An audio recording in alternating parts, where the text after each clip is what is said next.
Yo, ako pala si Gerald ng K1 Records. And shoutout palagi sa master ko, kay Ko sa Uno, kalbong may tato sa ulo. At ito pala yung entry ko sa 24 Bar Smart Beats Challenge. Hindi ko na dapat talaga siya ilalabas dahil talaga napakalalakas na mga entry ng mga utol natin dyan sa norte. Napanghinaan na ako pero dahil nasulat ko na lang din. Yun. Dali na natin, sayang din. Literal na Bars Beach. Shoutouts kay Mark Beats. Salamat Mark sa handog mong beat. Muling nagising ang mga dragon mula sa pagka-sleep. Baka pwedeng makinig ka muna, wag mo munang skip. Pag ako na ang nag-bars mala BJMP. Ganun mag-bars mala COVID-19 matindi pa sa SARS. Bawat sapak ng mga baratagos hanggang sa Mars. Sabog sakin ng 24 mala kubing nag-crash.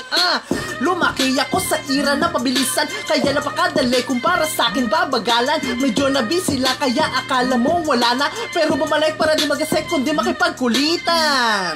Hindi pa todo to, napatapi ko sa dibdib, akala mo Congo. Iba't ibang kalabog ng beat na para bang combo. Tatlong ekis sa akin to na parang tic-tac to. Kaya bago matapos to, shoutout muna sa lahat ng mga tumanggap ng pagsubok sa Tinimark. At ingat kayong lahat saan man kayo naroroon. Mga utol, kita-kit sa tamang panahon. At bago matapos to, shoutout muna sa lahat ng mga tumanggap ng pagsubok sa Tinimark. At ingat kayong lahat saan man kayo naroroon. Mga utol, kita-kit sa tamang panahon. Kita-kits mga utol.